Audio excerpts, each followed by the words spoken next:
Hello? Hello, Eric. Hi, it's Adam. How are you doing? Oh, pretty good. Can you hold on just a second?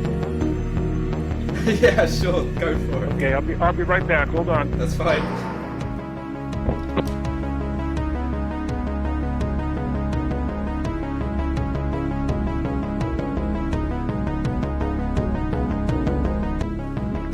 Okay, I got that out of the way. Well, I'd better get it out of the way now than later on. Yeah, well, there'll be more later on. Unfortunately, I consume several gallons of fluid a day, so I have to piss every 90 minutes, 24 hours a day. Well, plenty of fluids is good for you now. Well, that's kind of how I live. So fruit juice and water and, lots of beer. Yeah. Well, And, a lot of fresh vegetables, and they're all filled with water, so... And no red meat, huh? Yeah. Otherwise, I couldn't live through this hell. Right. Well, I really appreciate you taking the time to talk to me, Eric, as always. Well, I enjoy it, so... Gets me out of the box. This book writing thing can really wear me down. Yeah, I get that. It's hard being a writer. Well, it's a lot of work, and then it confines me to the box. Right. Well, Oliver Heathside didn't like that. He wasn't a box man, from what I've read in your books anyway. So I'm really looking forward to this interview. I think it's going to be really interesting, actually. It's been a while. Yeah. So probably a lot's happened. There's going to be a lot to speak about. I've prepared some questions. Right. Sorry I didn't get them to you beforehand, but thank you for taking time to talk to us today about your continuing scientific research at EPD Laboratories. I understand that you've recently made some progress in securing the future of your research. How are you feeling about everything you've achieved so far, and what more do you think is on the road ahead? Well, we've managed to gather most of the materials we need to build our transmission structure for receiving the telluric waves. Mm-hmm. So we've gathered up several miles of wire and a number of poles and a lot of bundles of cross arms, about thousands of insulators, and so now we're ready pretty soon to start putting the first one together. Mm-hmm. We have another one that's the telephone lines are already partially intact, so we're working on that one also, but that's like a secondary process. And then we've also been given a 5-mile underground cable facility to experiment with, and that one we're already starting to receive signals out of. So So it's already operational? Well, it's inherently operational because the cable's already there, and it's paired out so that we can start hooking receiving devices to it. I demonstrated it should be coming out pretty soon that an AM radio receives a lot better out of the traveling waves that are flowing in the underground cable than it does with its own antenna structure in the air above ground. So it Really? shows that the AM radio, as I've always been pointing out, the AM radio tower transmits two signals. It transmits a telluric one into the Earth, and it transmits an electromagnetic one into the boundary between the Earth and the ionosphere. Right. Which is why your fire hydrant radio works, presumably, because you're using the ground for that rather than... Exactly. Right, Yeah. Right. I'm with you. Well, I'm also to understand what you're benefiting from the continuing help of a private donor. I'm to hear. Well, yeah. I mean, there's a number of people that provide me matching funds, my Social Security. So there's something left over, and then that money in turn goes to the two people that I have, about the only two people that I can find to help me with this. So because they have to, stop working, and I have to feed them, and then when they're here, of course, the electrical bill and water bill goes up.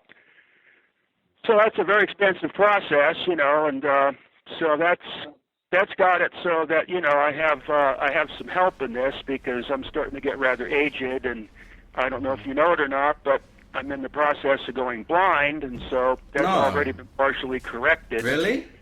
Yeah, it's really screwed everything up. I went blind in one eye right in the middle of the wire gathering project and had to have emergency surgery on my eye. It was a major surgery. Oh, no. And the other eye's starting to go out, but not catastrophically, so unfortunately that's kind of Yeah, put me on a that's pretty serious bummer, and it's made it harder for me to do things. yeah. Yeah, I can sympathise for an engineer. That would be upsetting. Well, when you get to be, in your 60s, things start to happen, and Yeah. and like what I've pointed out, I mean, I've done all this before, with RCA and Navy equipment and everything else, and took 30 years of my life, and a generation of the person that preceded me, including George Van Tassel, putting this situation together at Landers, and then upon completion, it was destroyed, and I was ejected, and I can't do all that over again. Yeah, yeah. I mean, it's a legacy, really. Is what you're trying to secure, and I have to find all those materials, which are, just simply not available. I don't have, I can't go back to Mommy RCA anymore and ask for another basket of goodies because they don't exist. The same thing with Bell Telephone.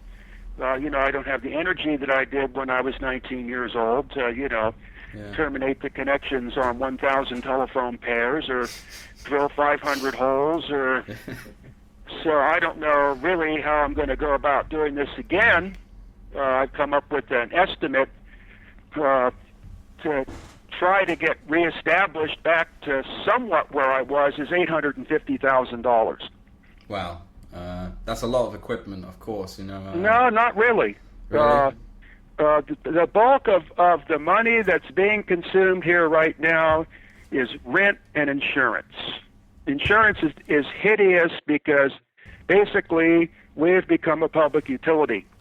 Right. Because we have, lines out there. We do work for utility companies when the situation occurs that, that everything else is, it can't happen because of bureaucracy or stupidities or whatever, then ABT Laboratories' motto is we do the necessary. We come in and we take care of the situation. But, of course, that requires insurance and all those kind of things. And it's just, $5,000 a year in insurance right now. That's not a small amount, is it, really? No, it's not a small amount. And then... That could pay at least some of your power bills, your utility bills. Well, the power bill's kind of nasty, too, because this place, it's not the small. temperature gets down, 10, 20 degrees below freezing here sometimes, and to keep a big, garage building like this warm costs about $500 a month on top of that. Yeah.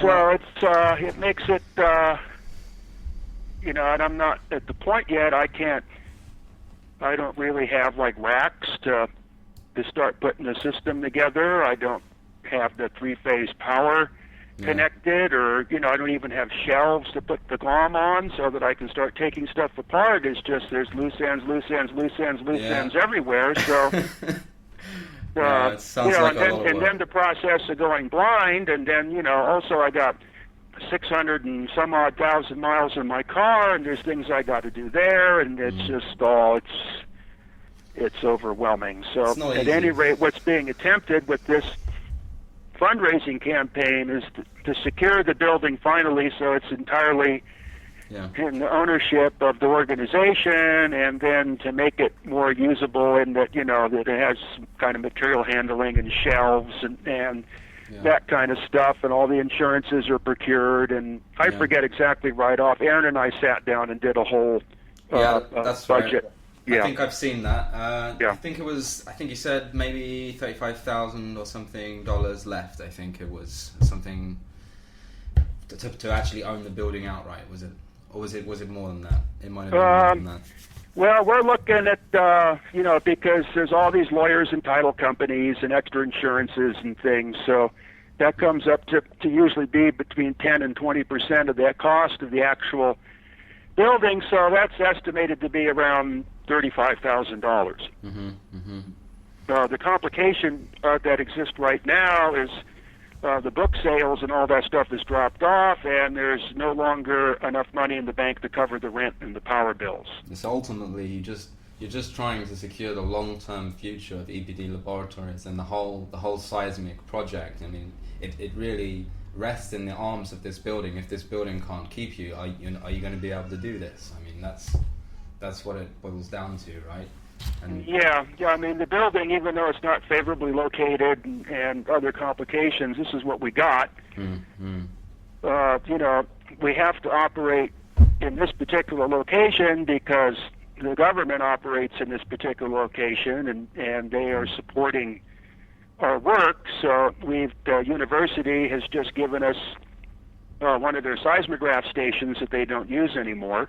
Right, is that the It's seismic been very command? helpful. And then, you know, other government agencies are, you know, that control, you know, open land, wildland, and that type of stuff are you know, actively trying So to you're find getting help? materials for us in places where we can do our stuff. So at any rate, you know, this is where we operate, but, you know, there's So- other unfavorable situations with weather, you know, and ground conditions and what have you. So it's all compromised. I mean, sure. So, I mean, weather's going to be a resistance for you because, I mean, you only have so many months of the year to work, presumably, to erect those poles. Yeah, and then, you know, You're not going to be able to in drill this through particular, ice. also in this particular part of the world, the climate changes, you know, Yeah. drastically from year to year. So it's very hard to predict, you know. Like this turned out to be an unusually warm winter. So we were able to work all the way, you know, through until December, but then in the middle of the process I went blind, and then, you know, I was laid up. I couldn't move. I had to keep my face down for like 2 weeks, and I was stuck in a situation where I was harassed by other people that I didn't want to have to deal with at all, and they deliberately damaged my car, and they psychologically abused me, and the whole thing has kind of left me really screwed up. So the life of a new scientist, an engineer. No, it's a chronic life for me. I mean, all you have to do is just put Eric Dollard and type it into the internet and look at a whole defamation campaign I've stolen seen it. from my identity. Huh? I've seen it. They've stolen your domain. Yeah, and then there's nothing I can do about it, and this guy can walk freely.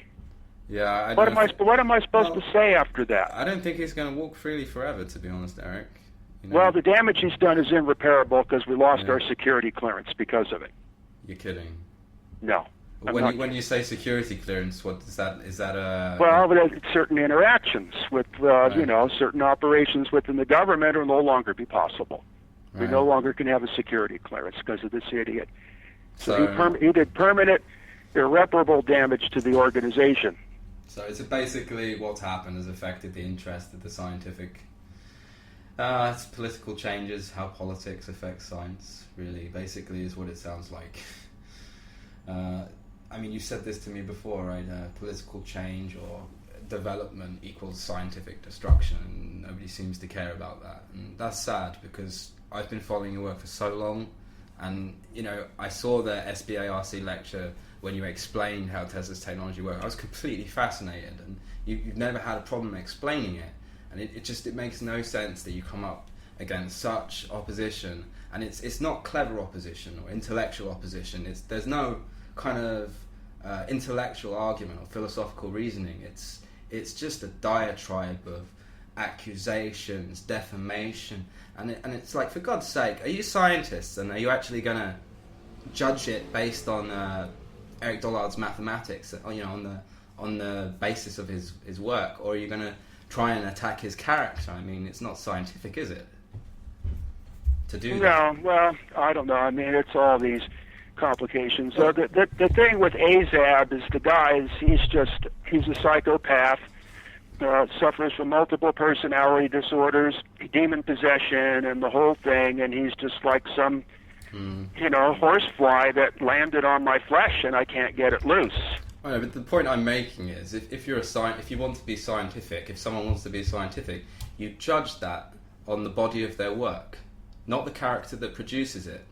And you know, I've seen it before with Nikola Tesla, Wilhelm Reich, and many others. Actually, there's many people that have come up against opposition, and it's never the intellectual kind of opposition. It's the kind of crass, stupid, kind of group think, kind of, we're going to gang up on this guy and ruin his life kind of thing, and there's no scientific basis to any of the things they were saying, and I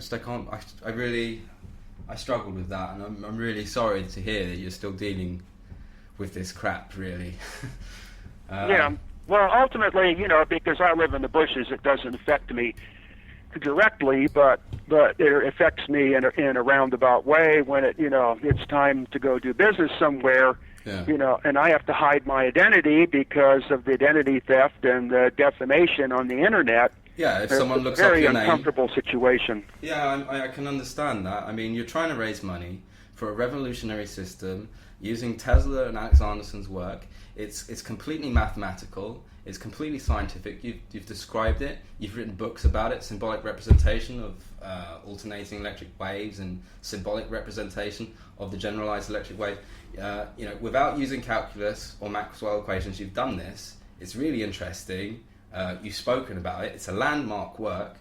It's unbelievable that nobody's kind of listening, because all in the while where people are kind of touting these earthquake systems where they're using sound and other waveforms, you've got this system that is much more superior, and it can, from what I've spoken to about it before, it can detect earthquakes, tsunamis, potentially 24 hours or longer. Yeah, it's about a 48-hour span normally, from what I've observed in practice. Absolutely astonishing. I mean, millions of pounds has been spent in much less interesting kind of systems. I mean, I saw a system that, literally tens of millions of dollars have been pumped into it, and it only gives them, I think it was 60 seconds of warning from tsunami. I mean... Yeah, it's California has a operation like that. The state of California is very adverse to my work because they have a lot of money invested into something that gives you basically between 5 and 15 seconds of warning. Well, that's nothing. That's not going to help, surely. I mean... Yeah, meanwhile, there's 5 million amps of current flowing underneath your feet, but because Einstein says it's not there, you just simply ignore it. That's the metaphor of this society, I think, Eric. You've got a system that is practical and it can save lives. It's millions of times more efficient. And nobody wants to use it because they've invested and they don't want to lose their money.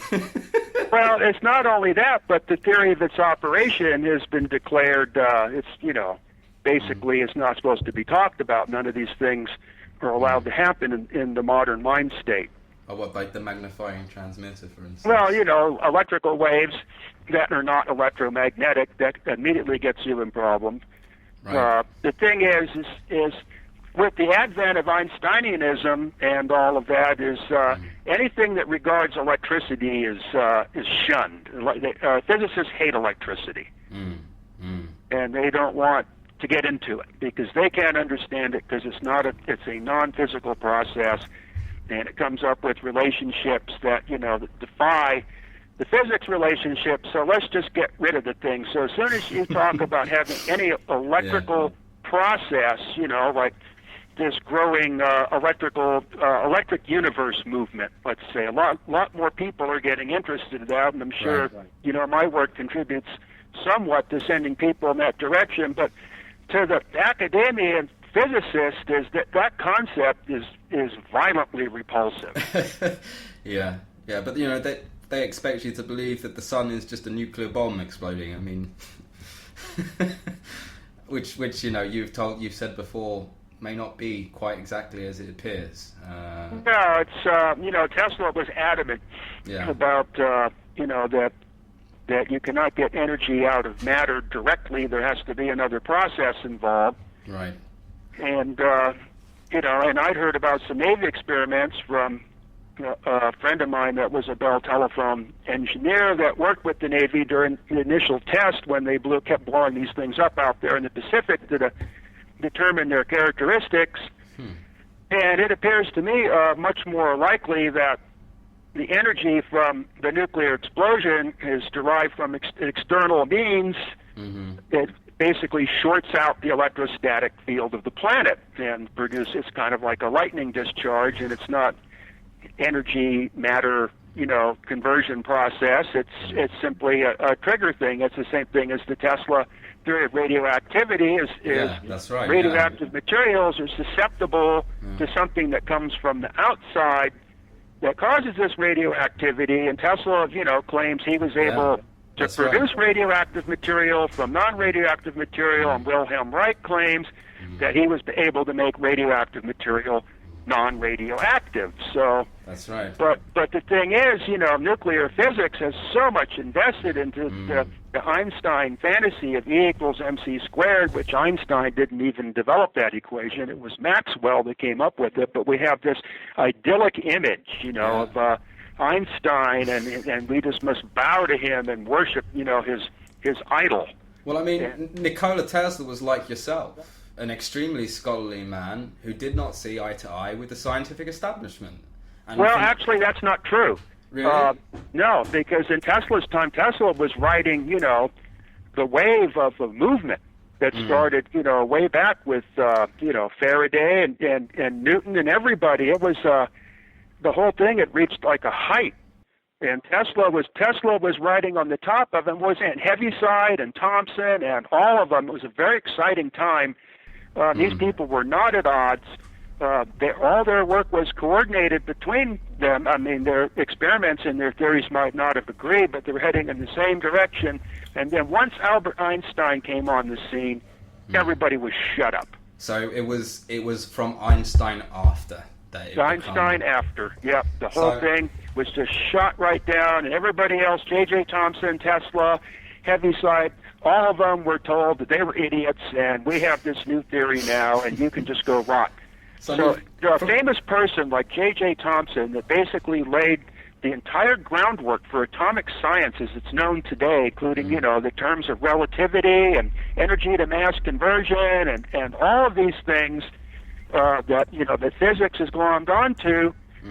I just learned recently, in my last presentation in the book, that I'm in the process of writing right now, virtually as we speak. I just took a break from that. J.J. Thomson lived to 1945. Now, it's funny that somebody of that stature, once Einstein came along in 1905, you never heard a word out of J.J. Thomson again. That's funny, that, wasn't it? Yeah, so he just rotted on a park bench somewhere next to Nikola Tesla. Whilst Rutherford was standing next to Einstein. Yeah, and then Heaviside, Heaviside kept screaming and wailing and whacking on it, but, he went insane in the process. I mean, from what I understand, Tesla had thrown out nuclear physics and relativity pretty much before they were adopted. Is that right? Or yeah. So, I mean, Tesla had a very specific view of how radioactivity worked, and from what you said and what I've read, he really did believe that Hiroshima explosion was not caused by the instability of matter. He was very specific, right? Tesla said the instability of matter is caused from an external means. And he gave an example, but he never gave the experimental apparatus. We spoke about that before, and I was really, really interested in that. And the problem, we have to remember, the problem with Tesla and Steinmetz and all these people is the disease of capitalism had worked its way into the scientific process. They didn't share their work. This is most evident with the works of Philo Farnsworth. It's all of a sudden, everything is some kind of pecuniary process, and you're possessing your ideas, and you're secretive with them, and the whole thing, and then there's no more contribution anymore. So that's, these people did not write books, they did not teach. Steinmetz, tried to circumvent that. He wrote a lot of books, and he was a teacher. In fact, he was actually the director of the New York State Department of Education for a while in the city. One of them, I forget which, but General Electric did not like that. They were, insistent that he not get into too much details about, how to build things or stuff. But it's this capitalistic disease got in there and got everybody into this competition and self-centered reality, and it's that rampant disease that's basically destroying the society around me and making it impossible for me to do my work, because it's only what's in immediate monetary value. It's back to that situation of this system is better, but we're going to ignore it, and we're going to let the stones beneath us fall in and swallow us whole because we don't want to lose our money. Let's not have the decent system. Let's just leave our investment in that, because the government bonds are going to fail if the system isn't the one that's used, kind of thing. We need the money back from our investment. If we don't get that, credit crunch, credit bust, and it's all messed up, really. Yeah, so that's why this type of pursuit works best under a monarchy. No, that's the hardcore reality. Is Yeah. you know, all the greats were basically, you know, Paid for by the king. they were patronized by, you know, dukes Yeah. and kings and queens and, you know, and And it was the princes good patronized. and that, you know, up until the advent of capitalism, that basically supported these people. The only opposition you had to worry about them was the church. Right. But then, you know, even the church supported a lot of this because, you know, they needed organs built, they needed people to play them, they needed, you know, engineers to construct, you know, these vast structures that, you know, The made up monks the were the first cathedral and all that. scientists, right? The monks were the first scientists and the first real artists because they were funded. Yeah. They had money. They had Well, gold. it's not so much a matter of money. No. It's a matter, in other words, they Training. didn't really have to worry about survival. Right. You have to keep that money, you know, is kind of an extraneous, you know, like when I worked in the Navy, I did not have to worry about money because the Navy is not a capitalistic system. Money meant nothing. No. You know, I had all the equipment I needed, I had all the food I needed, I had all the space I needed, I had all the support I needed. It was a wonderful system other than, you know, any system that involves humans ultimately has an internal self-destructive element that always reigns in the end, and that's why I quit the Navy. Ultimately, I should have stayed in. Yeah. Yeah. They warned me, you know, that it would be worse when I got out, but at that point, you know, Radio Corporation of America wanted me back, And it was still going. and they were prepared to give me, you know, half of the station. Yeah. So whatever Turn it over to me. Whatever happened to their kind of was it an anti? They were trying to develop non-satellite communications or something. Non-satellite dependent. You were telling That me. was the idea. Is the satellites was rapidly putting high frequency radio out of business. I had a twofold purpose with RCA. One was on my own, was to come up with some other system. Now, I didn't know about Tesla then, nor did the district vice president that was encouraging this. He didn't really know a lot about Tesla, but you know, it was felt that I was the guy. The other situation is RCA was in the process of building a satellite station, and they needed me as an engineer, you know, to help facilitate the construction and make sure, you know, everything was put in properly. But, you know, as RCA started to flounder after Sarnoff died and executives started to get withdrawn and bureaucrats took over, the bureaucrats made sure everything was destroyed. Yeah. Until the company itself died. Not everything was destroyed. I mean, I actually had arguments with people about this. Someone said to me the first mobile phone call was like in the 80s, I think it was. And I said, no. I've got an old piece of video footage from the 20s where someone's making a mobile phone call from a fire hydrant and an umbrella. So, no, you're wrong. First mobile phone call was in the 20s using some system quite like the Tesla system, using an umbrella for the antenna and using another wire connected to the hydrant. They were able to presumably use some sort of radio system to communicate. That's mobile telephone, is it not, Eric? Does that not classify as a mobile telephone? Yeah, but I'm kind of having a hard time understanding what you're saying because of room echoes. Oh, I'm sorry. It's because I'm somewhere different today. Yeah. Okay. Well, I'll move on to the next question anyway. It's suggested. Can you hear me all right? Yeah, it's a bit of echoes, and the problem is when there's a bad signal noise ratio, I can't understand an accent, so I'm only getting about 70% of the words. All right. But, you know, it's like listening to a distant shortwave signal. I'm used to filling in the gaps. It's my apologies, Eric. I mean, it's suggested to me repeatedly from people of various levels of engineering and scientific experience that the wireless transfer of electrical power is completely impossible. On a good day, how would you reply to those people? Well, it's already been demonstrated when I started this Crystal Radio Initiative thing on the Energetic Forum that people were able to light light bulbs and run small motors off of the telluric energy received from an AM radio station in the town they lived in. So that shows right there that that it is possible to build a radio communication system where the radio receiver is actually powered by the signal that it's attempting to demodulate and, take the information out of. Right. So I'm no fan of, this day and age, to have a telluric power transmission system would probably destroy the Earth with the gluttony for electricity that exists in society. Mm-hmm. Can you be more specific? I'm not in favor of it at all, and I would do nothing to contribute to anything that would do that, because, of course, that would also completely destroy my work, because just like you can't see the stars anymore because of the light pollution and all the crap floating in the air, you wouldn't be able to hear the earthquake signals because of the bracket inside the Earth. Right. It would probably would actually cause earthquakes. That sounds about right. It'd be interesting to see how an electrical discharge into the ground causing an earthquake affects an electrical apparatus directly above it. There's a lot of experiments that could be done if the facilities were there to do the experiments with.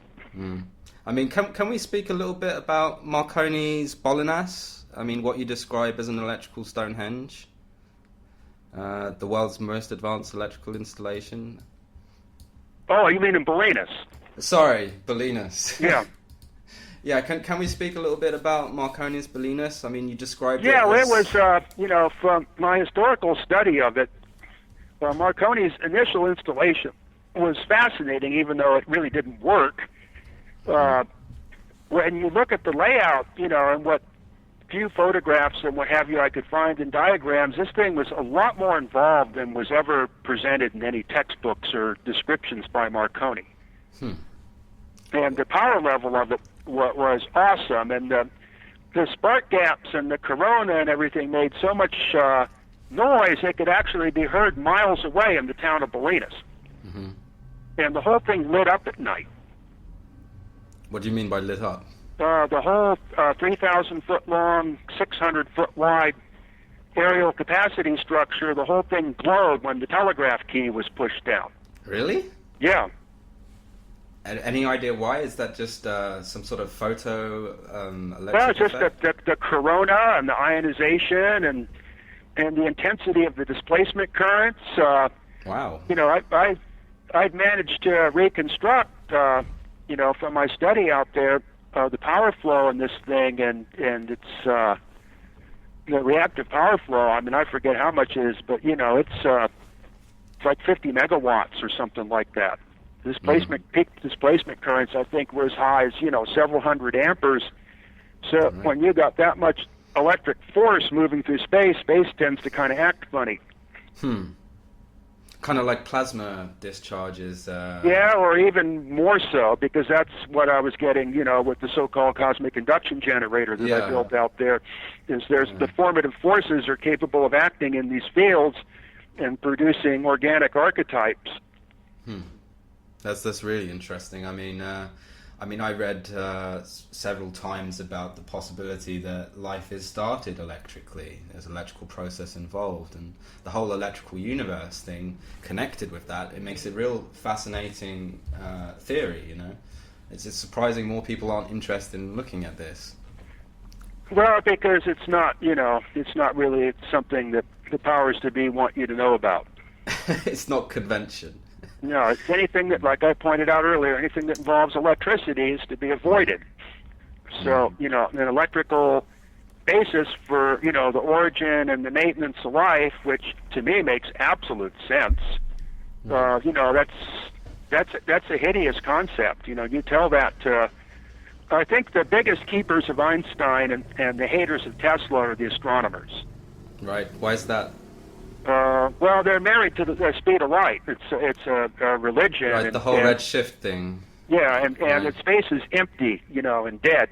And it's some kind of mathematical function. There's nothing really there anymore. It's just everything is reduced to some kind of base physics process.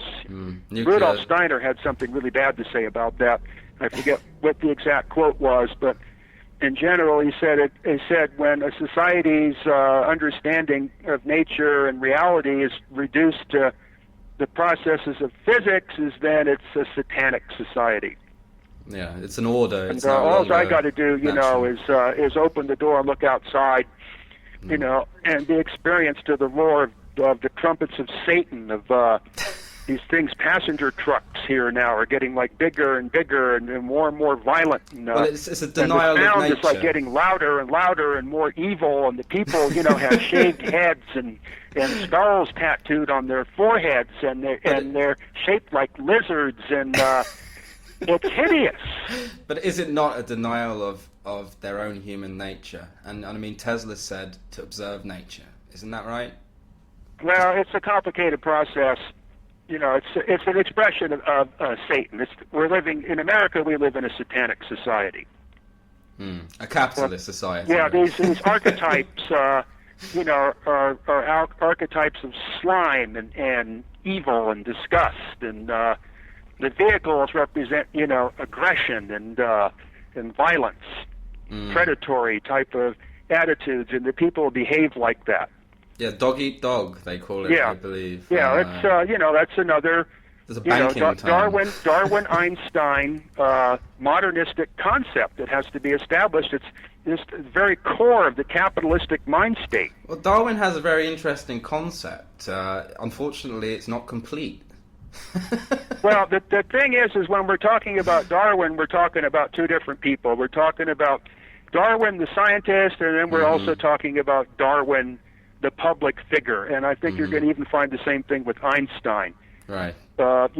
These people were one out of many in, a field of understanding that was being developed, but nevertheless, something about these particular individuals became iconic, and then they were used without, really, their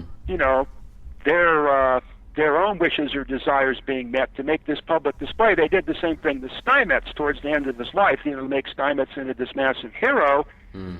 Steinmetz really wasn't totally into that, and it screwed up his personality. And then, when the Do you think they did that on purpose? The Space Jesus UFO Tesla cult got started in Los Angeles in the 50s. Really? That was the same thing. It had nothing to do with Tesla. People were just heaping their own craziness on top of Tesla's name. Yeah. So anytime you mention the name of one of these people, you have to remember that it's a double function. There's two things involved there. There's the image name, and then there's the name of the person who's dead. They can't speak for themselves. I mean, if we could move back... Sorry, excuse me. If we could move back to Bolinas for a second. Marconi and his multiple-loaded flat-top antenna. No. Marconi got the boot. Okay, because the system didn't really work. Advances had been made by General Electric with Steinmetz and Alexanderson, and Steinmetz and Alexanderson came up with another system that did work. And at that point, the Navy ejected Marconi from all of his United States stations and moved Alexanderson into the two most important ones, New Brunswick, New Jersey, and Bolinas, California. Right, I know And New Brunswick. it appears to be the one in Bolinas, California, is the one that was of the most advanced design. So Marconi's system was electrostatic? Marconi's system was a mishmash of all kinds of waves, but ultimately it could be considered an electrostatic system, and the same thing with the Alexanderson system. So not electromagnetic? No. And that's what Tesla said in court papers, because I've seen them, and he was completely ignored, if I recall, until later on when they wanted to take the technology away from Marconi's ownership. They gave it back to Tesla when he was dead. Yeah, after he was dead, did him a lot of good. That was convenient, militarily convenient, or municipality kind of convenience. Well, the funny thing, you bring up the military in this situation, and the government and the military kind of gets more bad press than they could possibly deserve. Because just like any other group of people, there's people that are trying to do something productive and people trying to do something destructive. But the military has always had a lust for the technology of Tesla, but the academians blocked the military from accessing that. So we had a discussion here some time back when I first started to establish my presence here with one of the people here that has to know what goes on here on what they call the base, which has these areas. Area 51, of course, is something that everybody likes to talk about, even though no one can know what they're talking about because it's all secret. But of course, everybody talks about what they don't know. But at any rate, I made the comment to this particular Bell Telephone executive. Bell Telephone's the one that supports a lot of the development out there. That there's no point in me trying to get involved because these people are Einstein worshippers. And the guy turned around me and told me that I was wrong. You're kidding. So they're into that, huh? Yeah, but the discussion they're into new was science. Limited. We couldn't really get into a lot of it, but he pointed out that I was wrong, and then he reminded me that this is a Bell Telephone operation, and of course that's why I'm here, because EPD Laboratories is attempting to at least, regenerate or fill that void, recreate the archetype or the seed of Bell Telephone to put at least some level of that type of knowledge and what have you back together again. And it's a very it's got a strong voodoo behind it. We got a lot of we're gaining more and more support from people in high positions that realize that this is something that has to be done because there is no engineering knowledge left in this country. The whole power and communications infrastructure is headed for a catastrophic seizure. Yeah. Well, I sure hope that you achieve something in kind of trying to bring some of this madness to a halt. The whole Tesla technology, I don't know if you've read Nikola Tesla's news article. It's entitled True Wireless. Yeah, I've read that several times. You need to. It's quite specific, and he says, look, my system's not electromagnetic, and it's billions of times. The Hertzian system is billions of times inferior. He says that, and he gives several examples. One of them where the radio receiver is in the middle of two mountaintops, and he says, quite simply, if the Hertz system worked through the atmosphere, then you wouldn't be able to receive a signal. But he says, with my system you can, which proves that the Hertz system isn't just the only way that radio waves are traveling. Is that a very poor way of summarizing it? Yeah, well, Tesla kind of got a little, I don't know how to say it, but... Excited? Well, he just became, I'm trying to figure a word for it. He became kind of confrontational in the whole thing and then started, kind of biasing his attitude, a little too much in the negative direction and making proclamations about, other modes that might have been, somewhat erroneous. He was trying to push his point. So that doesn't help when you're trying to, to get involved in Tesla's work and make people understand it. The Tesla will come out with statements sometimes that are kind of outlandish, or he's conniving, or he'll say one thing and then he'll say something a decade later that contradicts it, and then playing all these games with the newspaper reporters and and being so high on his horse.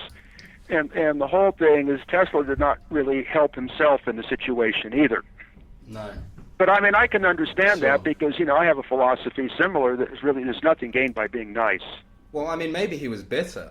Maybe. Well, that's basically what I'm saying. He was fed up of having his stuff burnt down and, not being listened to when he seemed to be a fairly thorough man. He was and it wasn't just him, but everybody, all his contemporaries were suffering from the exact same thing, particularly Oliver Heaviside.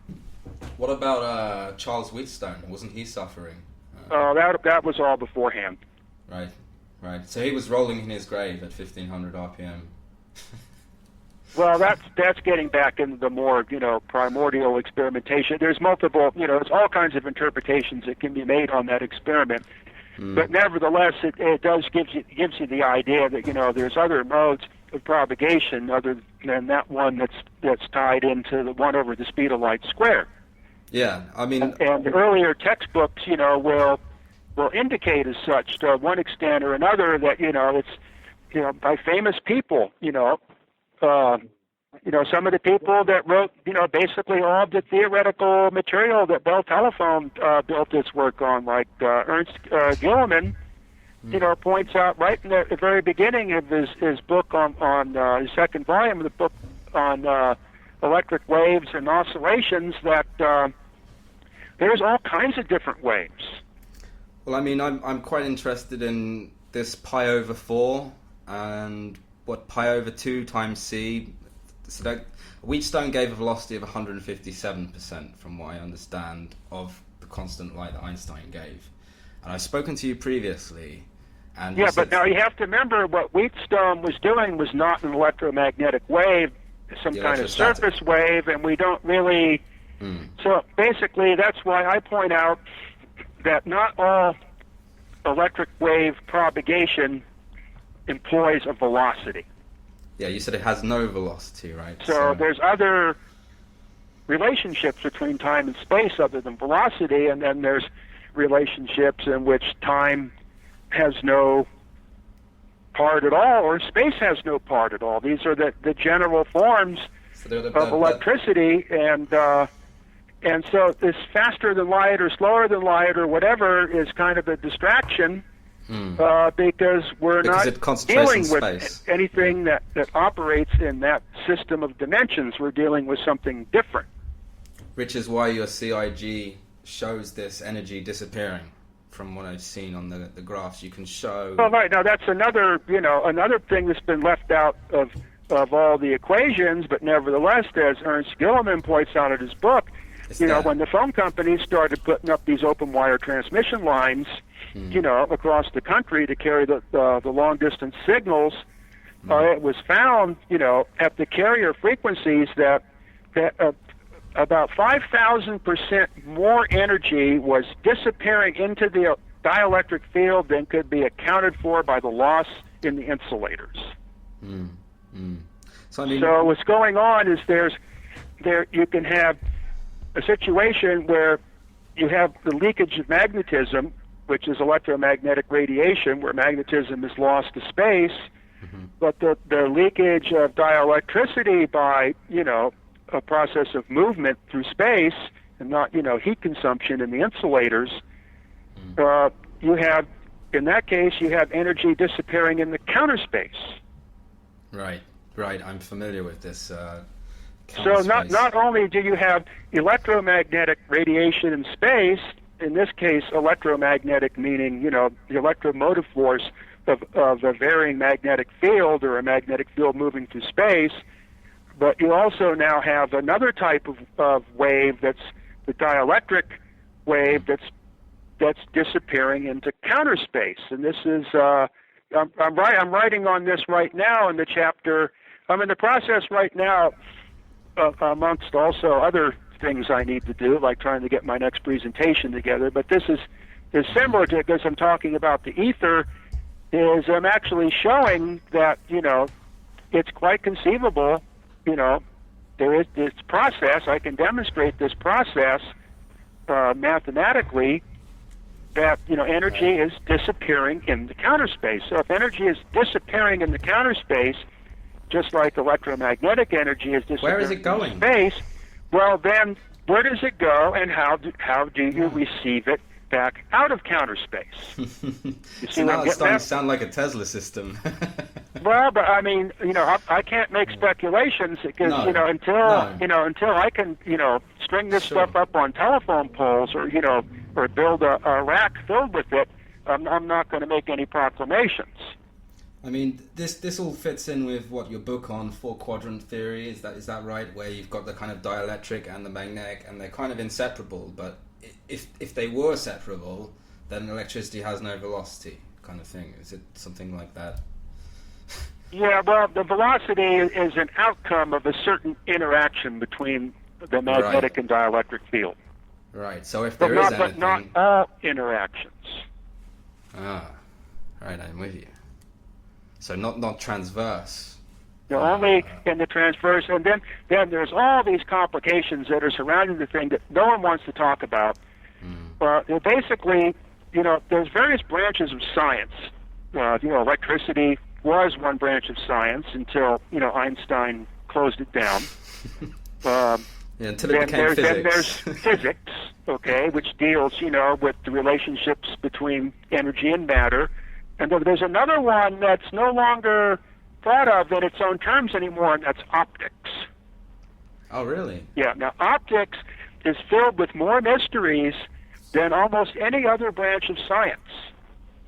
What are you referring to? When we deal with the Maxwell concept of velocity of light and light itself, and light being a transverse wave, is a transverse wave can only exist in a boundary condition, right, like the surface of the ocean, or inside a piece of coax, or a waveguide, or telephone line, or something like that. Then you can have a transverse wave.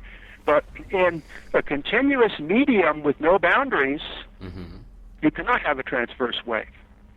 So basically, trying to say things about the speed of light and the polarizations of light and all these things in terms of transverse waves is not really accurate. There's something else going on, and really, the human mind knows as little about light now as they did in the times of Pythagoras.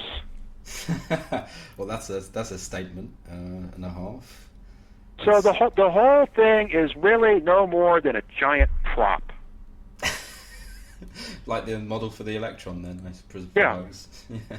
Well, the guy that discovered the electron, J.J. Thomson, who I make frequent reference to in this, he's a very important guy. But he did not like that idea, and it was opposed to his basic discovery. I don't know. Have you heard of Richard Feynman's work on optics and? No. Right. He did some really. I think he wrote a book called Quantum Electrodynamics, and he has okay. Yeah, I've heard about that. Yeah, he has these strange diagrams that look like the shape of an S, and he says this is how we work out a straight line of light, but actually the photons travel in an infinite number of directions in an infinite number of ways, and if you add up all of the phases along this S in the direction of this clock that spins around very rapidly, then you will get the straight line. But actually, the straight line light consists of an infinite number of different phases of photons in different times and directions. Yeah, but I don't tend to buy that. The thing that all these people miss is that any of these phenomena in space, if everything ultimately has an electric origin, they all consist of lines of force. And the lines of force spread out through infinity. So you cannot define a beam of light in a beam of light necessarily, because it's a process of lines of force that fill the entirety of space. So what happened with the physicist is they erased all of the electrical understanding and created for themselves a complete void in their heads, and then they came up with a fantasy to put it all back together again. And, of course, it's incomprehensible, and, of course, it makes them lots of money, and they can be smarter than everybody else and call you a piece of shit, and nothing gets anywhere. But in reality, all this stuff is an attempt to put the Humpty and Dumpty back together again, from its original form, and it's not working. Well, I can see why there's not a love of astronomy, because, astronomy was mainly dependent on light until radio astronomy, from what I understand. Well, radio astronomy, is also an electromagnetic process. Like trying, from the Maxwell standpoint, light is electromagnetism. But then you get into this situation, I keep making reference to this. I don't have absolute proof of it, but I can see it when you look at these NASA pictures of outer space. Yeah. Like people walking on the moon. There's no stars. Right. Now, the conspiracy people go, wailing and screaming, global warming and contrail. Let me finish now. So, and all the contrails and global warming and all the conspiracies. So the conspiracy people said, there no people were really on the moon, because if they're really on the moon, there'd be stars. You would see the stars. Well, the thing is, when you watch Star Trek, with Captain Kirk and all that, you can see the stars.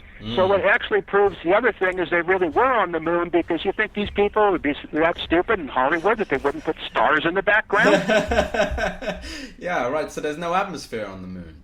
Yeah, so the thing that was determined it was actually Tom Brown that did this.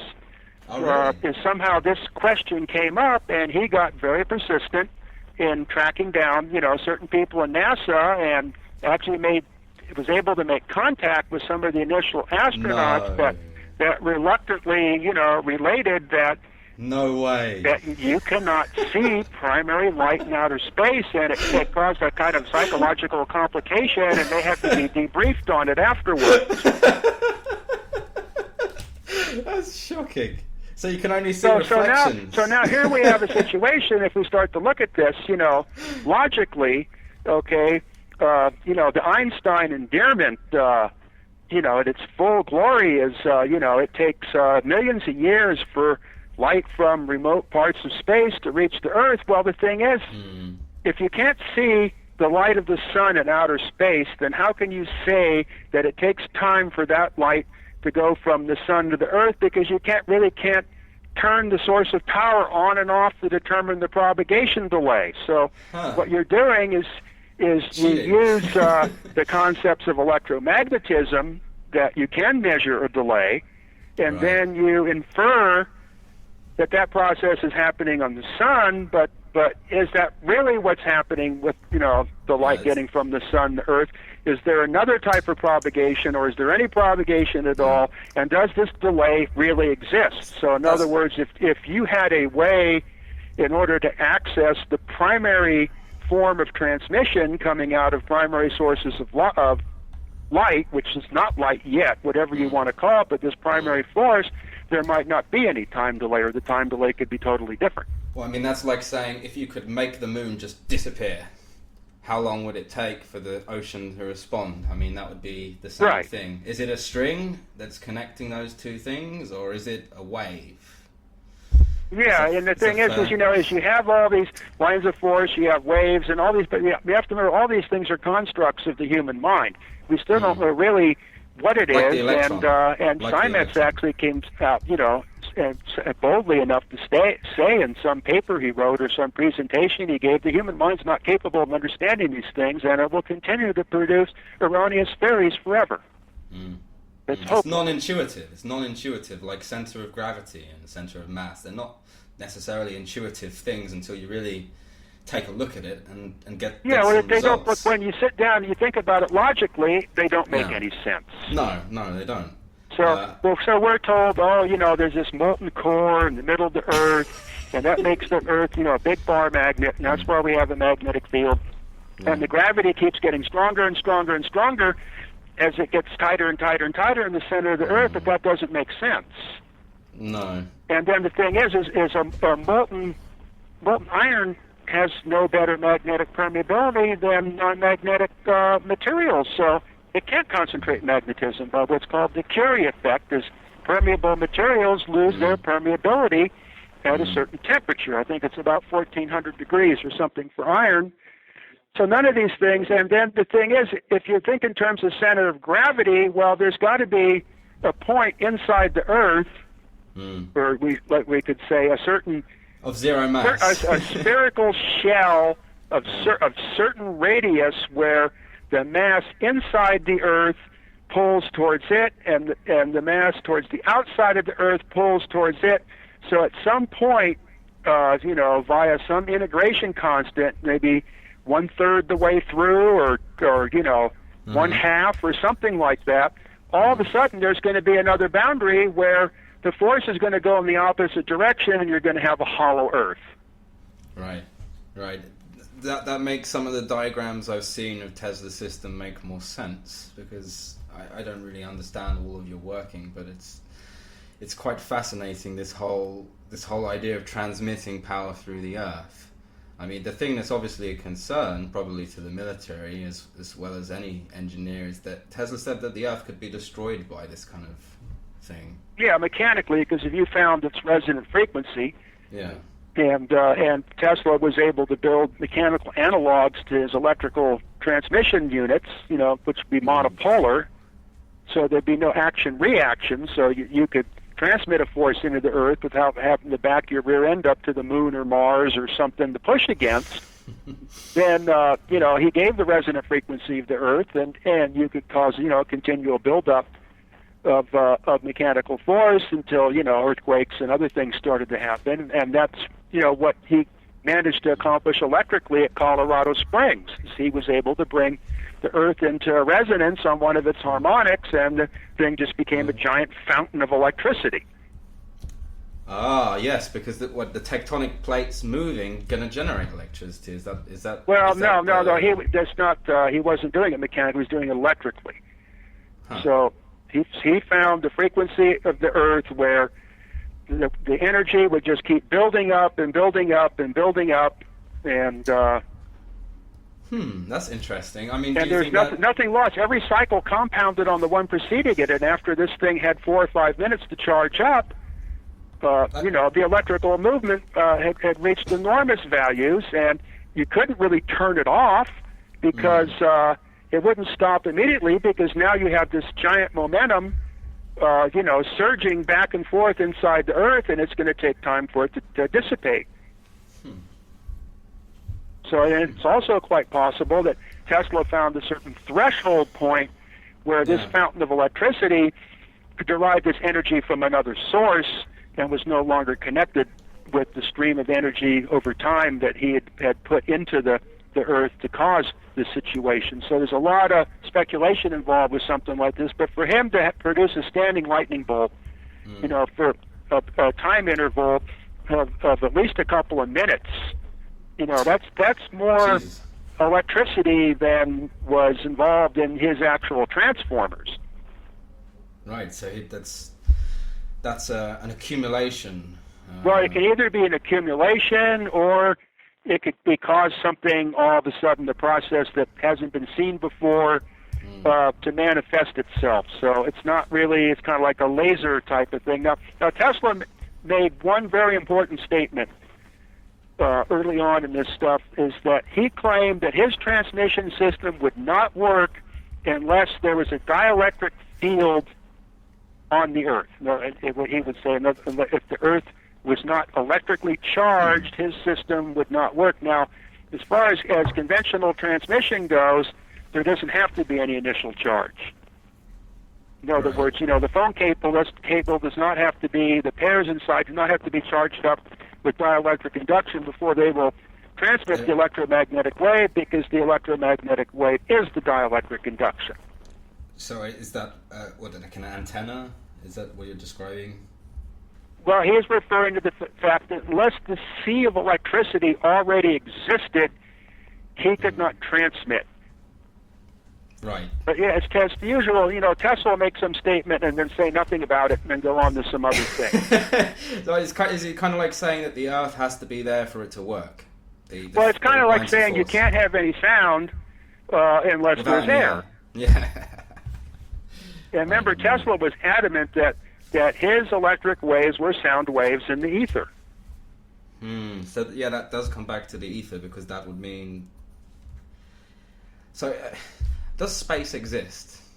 That's the question, really, isn't it? Does it exist? Is space a thing, or is it something else? Well, no, space is a metrical dimension. It doesn't have an actual substance existence.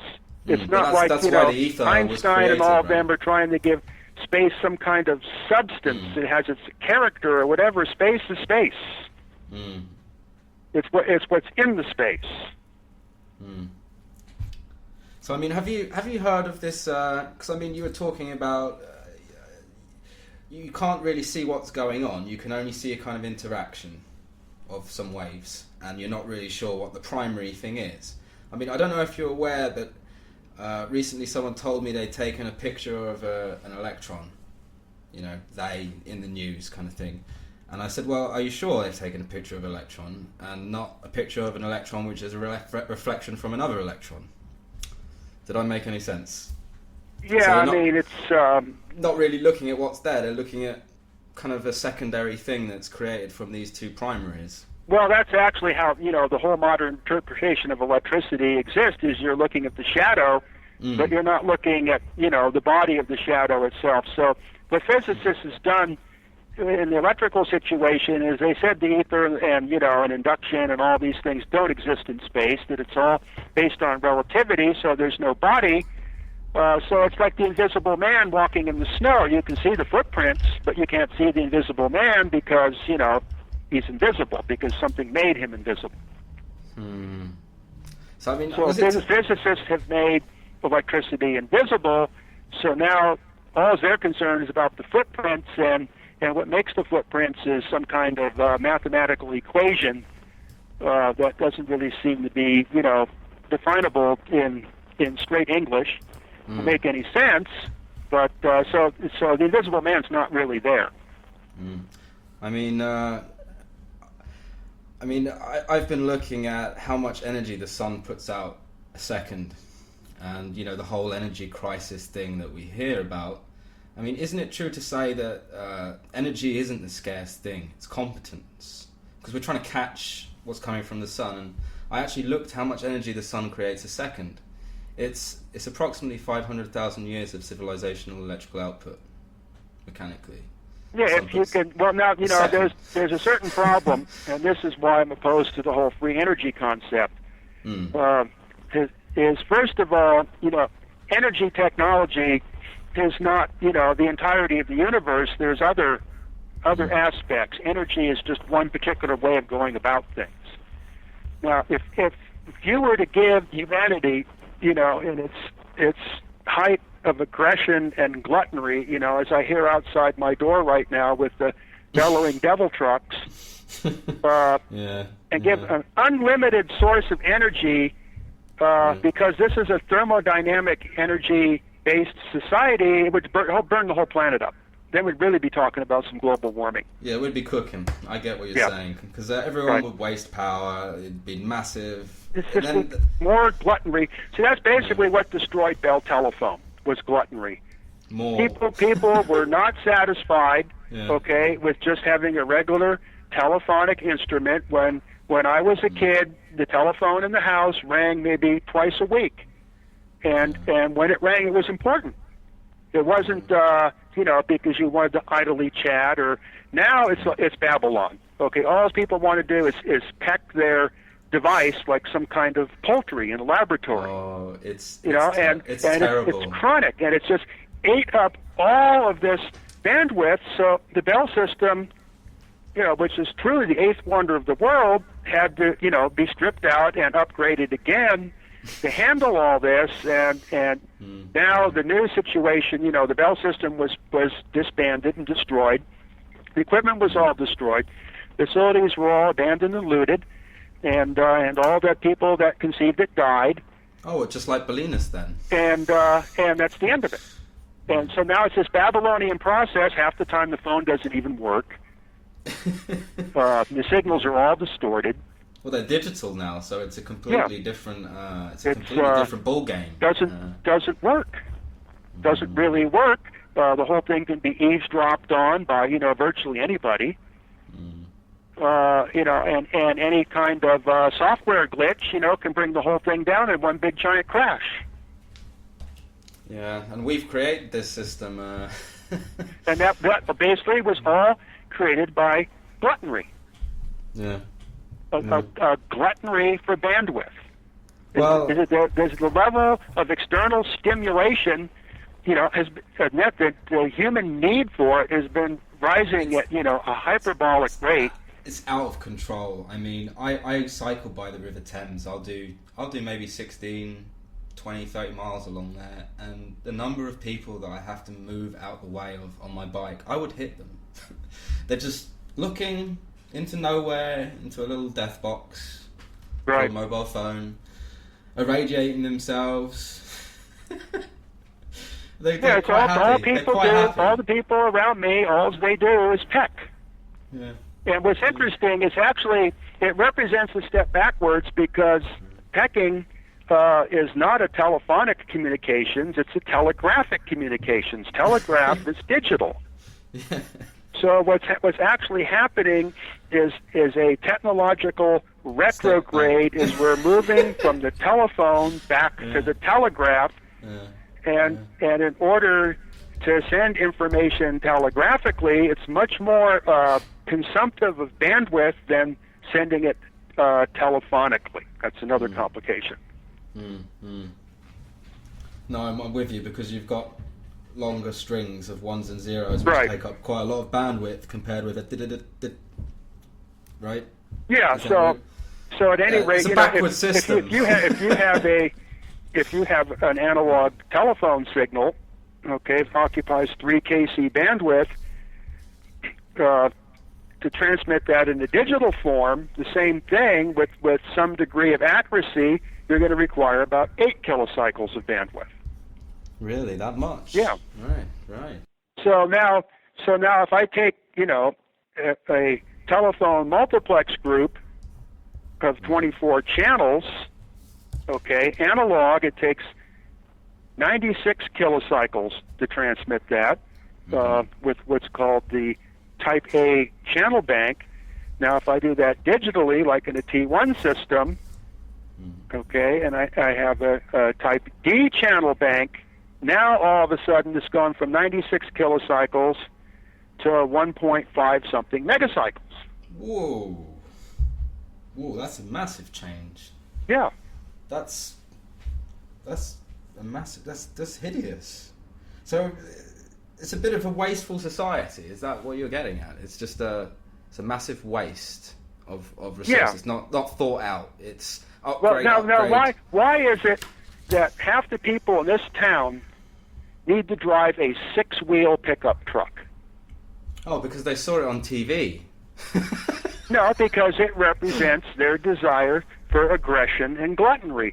The truck carries nothing. Okay, my 2,600-pound Toyota Corolla carries more materials than any of these pickup trucks do. Really? On the average. Right. Yeah. They don't need what they have. They're wasting fuel. Right. So, wasting for metal. example, you know, we go out and we glom in the desert, you know, and we find, you know, smashed down telephone poles and things where, you know, the truck devils have gone out and smashed the old lines up and shot up all the insulators and the wires all over the place, and we go out and clean that up. That's part of our service that we provide, is to clean up the mess and salvage the material. So what I did is, for this operation, is I had purchased, you know, an old model Toyota pickup truck. It wasn't as old as I liked, but, you know, it didn't match my car. It wasn't, you know, an 80s, but it was early 90s. It's before they became giant behemoths. You know, it still has the R engine in it that all the trucks had, so that's a 2.2 liter. It's nothing giant. The pickup truck's nothing giant. We'll come back with a load of 3 or 4 telephone poles and 15 cross arms on that truck.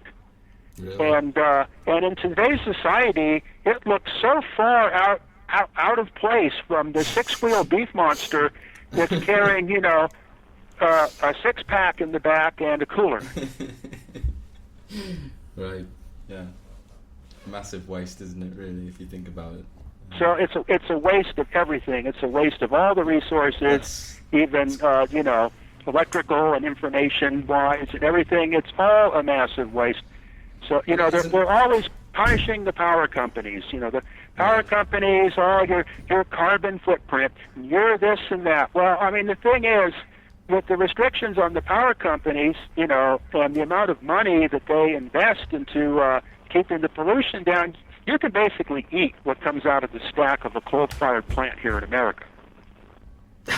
It's pretty much reduced to there is nothing left except carbon dioxide, which is the basic process of thermodynamic conversion, and it cannot be eliminated.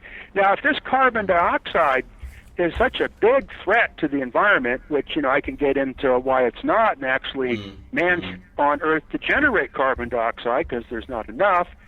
Well, I won't get into all those kind of theories, but at any rate, if it's that big of a problem, then why, as we speak, are there hundreds of thousands of bulldozers scraping the face of the earth to build more revenue shacks for the real estate office, each one of these revenue shacks requiring another power line to feed it? Which means more burning of fuel, basically, is what you're saying. Yeah, more carbon dioxide. Yeah. It's just so that Susie can make enough money to buy a new Hummer. Well, I mean, Connecting with what you've said and what I've learnt from Tesla's writings, it looks like the nuclear power station is generating electricity from an external source. According to Tesla, I'm not saying that's what it really looks like, but according to Tesla, according to Tesla, that external source has to be some kind of radiation of ether particles, according to Tesla's theory and the theory of his contemporaries. They're called the SAGE particles. So I'm guessing if there's anything that's going to supersede that, it could be something like this. Well, the problem is you're still, no matter what you're getting the energy from, once you pump that energy into a thermodynamic society, the end product is always heat. It's not going to work. The situation for the human race is terminal. Yeah. Just because there's too many people. I think it's fair at this pace. Something has to give. I mean, there's plenty of land. It's just not on this planet, and we're not leaving it anytime soon. Not with this attitude. We have the capacity to build elsewhere. We have the capacity to explore space and to try and use the sun and other natural sources of energy. There's plenty of energy. Thermodynamics, the conventional theories tell us there's plenty of energy, and it's not lost. It's apparently not created or destroyed. So it's a case of, to me, capturing it. Well, in Tesla's technology, ultimately, it wants to be a technology of power and not energy. Right. Right. Can you? In a condition of power, energy is taken and then energy is given back, and the movement of that energy is power. Tesla was leaning in that direction as far as the technology went, and this is something I have to get into in my next presentation. Is with the music thing. Okay, if the ancients, who were much more advanced mentally than we are now by several orders of magnitude, the ancients of primordial Egypt were able to take these big blocks of stone and to shape them and move them without any source of energy. You see what I'm getting at? That was a technology that did not use energy. It could not be explained, that, the sound waves all add up after a certain period of time. Like, we were just talking about the Tesla transformer in Colorado. Every impulse compounds upon the other, which, causes an accumulation of energy, but that would never be enough to lift these giant blocks or to make a form of them in the space, just like conceivably it's not enough to make Tesla's transmitter all of a sudden turn into a fountain of electricity. So there's something other than energy involved with action on matter. Well, I mean, there's a giant, and I mean giant, block on some port in India or Pakistan or somewhere in the Middle East, and it's so massive. There is no equipment that we could use to move something of that size. Just absolutely nothing. We're not just talking about 10-ton blocks here like the Giza Pyramid. We're talking 1,000-ton block, massive block dropped on a coastline, and they know where it's from, and they can't work out how it's got there. And there's plenty of cases where ancient civilization have achieved things like that. It seems to be the people in America seem to have achieved something like that. People of Europe seem to have achieved something like that, like Stonehenge, and the people of Egypt. So there seems to be disconnected civilizations, or so-called disconnected, but should be disconnected, that are producing something that's really quite marvelous. I mean, I don't know what your feelings are about the whole Stonehenge moving these blocks and the kind of the meaning of the Stonehenge monument, because it's actually aligned with the planets and the stars in more than several different ways, which makes it more than astronomically significant. Well, what you could call something like that is an analog computer. Yeah, and it's been pointed out, in my studies of this, music and force and all that type of stuff, that the Stonehenge actually emits some kind of extremely high-frequency sound. It's very powerful. Well, that's really weird that you say that. I'll tell you an experience. I'll keep it short. But I went there with some friends. One of them was a quantum physicist graduate, very skeptical, completely atheist, hates any kind of hippie new age crap. And I was sitting up against the stone with him during the transit of the rising moon in the night, and I felt the most unusual feeling that I could ever describe, and it just felt like a dream. And I looked at him, and I knew that he could feel exactly what I felt, and he looked absolutely horrified. He absolutely... And I was sitting in the car with him afterwards, going home, and I said, Paul... And he went, don't even tell me, don't even talk about it. I'm not talking about it. Don't influence me, because the science, I want to have scientific method. It was hilarious. It was hilarious. It was the one guiding moment of my life where I thought, damn, these guys... Yeah. What the hell are they doing? Because, I didn't know that was going to happen. I wasn't trying to make it happen. It just... It did. Popped in there. Yeah. Well, those are those golden moments. Yeah. Yeah, and I mean, I thought when you described the whole thing with the organ, the planets in alignment, as a musician, I felt that moment and I knew exactly what you meant. Because it was that kind of, whoa, what was that? Well, I mean, that used to be a general understanding, amongst humanity until, the Dark Ages and all that, and everything kind of fell apart. Yeah, people stopped thinking for themselves and started listening to their local municipality. Well, I don't know if it can be stated that simply, but... well...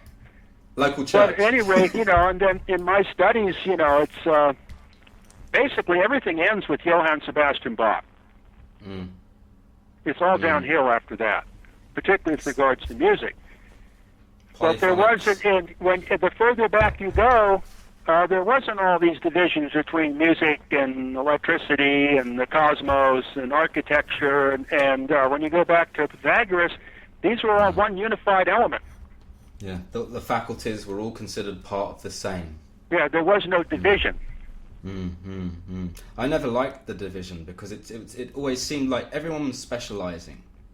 When I grown up, I was like, oh, well, this is interesting, I want to do all of this. These things are related. And everyone was saying, well, no, you want to specialise in something. And I'm like, but if you specialise, then you're not going to be aware. You're just going to be going off, marching off, doing your own thing. Well, that's the myth of Babylon. Really? Well, then it got to the point where nobody could communicate with each other anymore in the process of building this edifice, and that's what stopped it. Jesus Christ. That's quite a powerful metaphor, really. I mean, what they're saying is exactly what Tesla said. He said, as we advance, in the absolute sense, we become more ignorant. He actually said that. That's what's happening right now, is this specialization has made it to the point where they can't even put a telephone pole up straight anymore because there's no engineers and there's no coordination, and all people care about is a six-pack in the game. They could give a damn about their work. They don't want to be there to begin with. It reminds me of this picture where there's all these lemmings lined up on the cliff, and the lemmings at the back are shouting ahead, "Hurry up!" Yeah, that's the situation with society today. Everyone seems in such a hurry, but nobody stops to look and realize how appalling they are. I mean...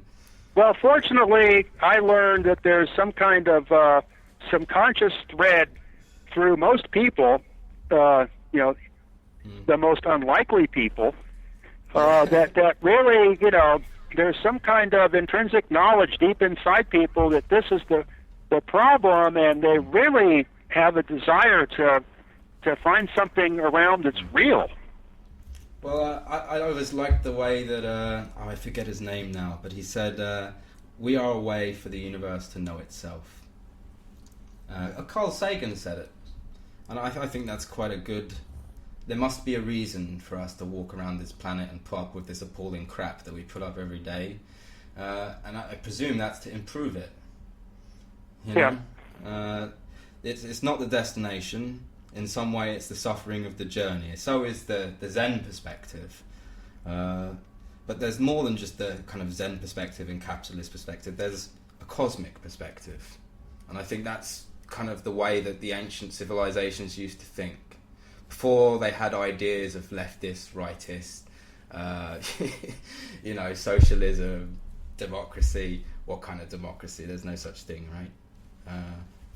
Because you've got a group of people in a house called Earth, and ultimately the majority win. Isn't that fair to say? And the majority of us are not scientists and engineers, or perhaps the majority of us are not people that really want to save lives and improve society. And I think that if the skeptics actually look at Tesla's work and your work from Tesla and Alex Anderson, they will see the beginnings of a new system that really could make a difference. I mean, isn't that how you feel about it as well, Eric? I mean, you must feel very passionately about the advanced seismic warning system that you've created, because it's really special. It's a special I don't know. thing. I'm not a romantic, so for me, I like the smell of telephone poles and the beauty of glass insulators lined up on a cross arm, and the mystery of receiving signals from space. And I'm not a romantic type of person. But saving millions of lives would also be cool too. Well, I mean that makes it a worthwhile pursuit. Yeah. And that makes it where other people are interested in it. So then I get support for that particular project. There's other things that I'm interested in that people in general have no interest in. So I don't get any support for that. Well, I know how that feels. Yeah, I mean, it's good to be interested in things nobody is interested in, because generally the people that are like that are onto something, and they're the ones that are resisted by everybody else, and they're the ones that have the struggle and come through it all the more triumphantly, as Nikola Tesla would say. Back in these more ancient times that we're talking about, people did not think in terms of a technological situation. No, it was philosophical. It was not technological. So that's why the outcome was different. Yeah, they were master philosophers, weren't they? I think that a lot of the Greek civilization that we see in its beauty and its achievements probably is an echo of Egypt. But it all starts out of Egypt. Everything. All the origins can all be traced back to Egypt. It was a different species of people back then. They didn't really resemble the humans of today.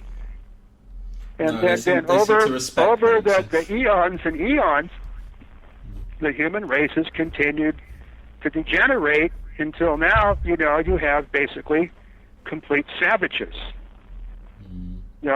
People referred to the Indians as savages, but I wouldn't necessarily say that the Indians were savages. It's just they had lived a hard life, and they weren't civilized. They behaved in a hard fashion, and they weren't civilized. They weren't civilized in a sense that we call civilization, but they nevertheless were very civilized within their own set of dimensions. They weren't a cruel and evil people that were... Yeah, the human savage is like, there's a couple particular creatures. One in particular here in town is the whole world is going to listen to the roaring, bellowing sounds of his devil truck. The entire town is going to have to listen to this with this hump music, full volume. Meanwhile, he's behind the liquor store, getting all jacked up, and then subjecting the town to 18 hours of this. That is a savage. And he just as soon kill you with his pickup truck than look at you. Yeah, I know that feeling actually. I was actually riding my bike home, and completely unaggravated, a man pulled out with his transit van in front of my bike, got out the van, tried to steal my bike, and as I went past him, luckily missing him, he actually chased me down. I thought he was going to kill me. I hadn't done anything. Yeah. Hadn't even said anything to him. Hadn't interacted with him. Didn't know him. I think he must have mistook me for someone else. It's just the kind of thing that people do sometimes. You just say to yourself, I'm going to have to take a reality check, because this is just absolutely unbelievable, Well, it's getting worse by the minute. Yeah, it's horrifying. I mean, So at any rate, I think that now that we've taken it that level, maybe we should change the subject. Yeah, that's a very good idea. It's a bit depressing, if the one, isn't it? Really. I tell you what, I've got some questions from a couple of friends of mine. One is from a couple of from Dr. Green that you know. Okay. And another one is from Matt McMahon. I'll ask Matt's question first. Matt McMahon asks, in order to harness the electrostatic energy from the ionosphere, does the ground or antenna/static collector need to be separated by a dielectric material, or can you take the antenna wire to connect it to a step-down transformer and connect it directly to ground? Sorry, it's a long question. Did you get all of that? Yeah, I'm not quite so sure what he's getting at, but I kind of have to see some kind of diagrams or exactly what it is he's trying to get energy out of the ionosphere, but yeah, it's more of a static energy. In other words, the ionosphere is one plate of a capacitor. Yeah, I think what it is, he saw a very interesting contrivance where a man had erected an antenna line into the atmosphere, and he was able to rotate a motor from it. I would. Electrostatic motor. I would. Well, yeah, an electrostatic motor. I could see that happening. Yeah, I mean, I think that is what he's asking about. I'm not sure though. Shall I ask another question, or do you want to? Dr. Green asks, is it worth the extra cost to use copper pipes as earth rods for a bigger surface area compared to cheaper, thinner, regular earth rods? Well, he's talking about ground rods. Yeah, is it worth the extra cost to use copper pipes for a bigger surface area compared to just a regular earth rod? I think he's saying. I think that the regular ground rods would be adequate. The whole thing is you have to remember what you're trying to establish is a surface. Right. So it's the wires that connect all the rods together, or like what Tesla had under the Wardenclyffe Tower is a set of roots, giant set of roots. When you say roots, do you mean like it has to be dendritic. Okay, do you mean like the geometrical structure? So what you're really going after is you're going after a surface, not a line. As soon as it's a line, then all of a sudden it becomes an inductance, and then it will no longer it'll offer an impedance, and that's what you don't want. Redefines the meaning of an electrical plant. All right, one more question from Dr. Green. Also, as far as connecting the earthing apparatus, is it better to use thick wire or many thinner wires, or a lot of thinner wires?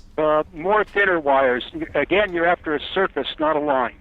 Yeah, so thinner would be more dendritic-like. Yeah, because then the skin effect is not going to enter into the situation. Actually, thin and wide metal sheeting is what you want. Right. I think bronze sheeting would be about the best because the depth of penetration is higher for bronze than it is for copper, so you're going to have less skin effect complications. That's why I've always tended to use bronze for any type of ground wire. All right, I'm sure he will appreciate that. I'm actually running out of questions, Eric, but really fascinating talk. I mean, is there anything specific? There is one thing I did want to ask you, which was if there was any one thing that you could say that you wanted to help you in your work or in general, what would it be? Well, I can't really isolate it down to one thing because we're talking about entire systems. Yeah. No, I completely understand. But what I basically need to do is I need to reestablish what I lost in Landers. That was a complete station, right? I mean, what did you have there? You had more than just antenna structures, right? It was very extensive. So there was quite a few acres of antennas and ground systems. There was racks and racks and racks of very specially built equipment. Most of the pictures and everything. You've got these pictures, so it definitely was a station. But the people that were involved with me, actually aided in the destruction process and the loss of the whole place, and they will not release the pictures. My notebooks were stolen and put up for ransom by this Roy Stolpe character. The guy that took all the pictures, Stefan Strabel, he's got an attitude. Eric's a piece of shit. He's not going to let anybody see the pictures. So it's really hard to give a whole presentation what was there, but there's a place for this analysis of telluric waves, which required the development of very special receiving equipment, very special antennas.